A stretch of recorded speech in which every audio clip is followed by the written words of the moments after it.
Рамазан айында қандай сауапты амалдар жасауға болады? Ол таңнан кешке дейін, кештен таңға дейін жалғаса береді ғой. Мәселен, таңертең сәресіге тұрдыңыз, сол кезде бір Құраныңызды оқыңыз, зікіріңізді айтыңыз.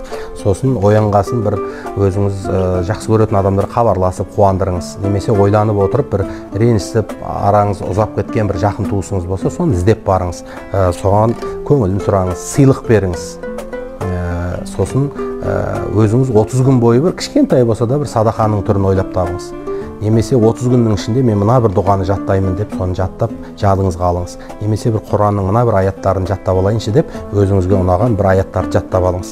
Немесе мен мына бір қылығым бар еді, құтыламайтын ем, осындай бір керек емес сериал көретін ем, керек емес концерт көретін ем, керек емес бір TikTok'тағы парақшаларды ақтарып отырушы ем десеңіз, сіз солардан бас тартып, ұмытып, соларды тіркелген болсаңыз шығып кетіп дегендей, өзіңіздің қарым-қатынасыңызды керек еместерден үзіңіз.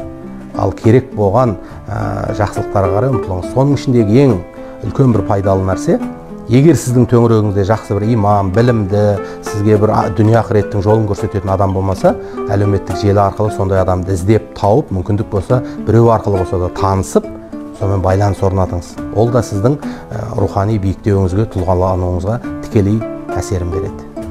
Құрметті бауырлар, видеоға лайк басып, пікір қалдырып, және достарыңызбен бөліссеңіздер, нұр үстіне нұр болар еді.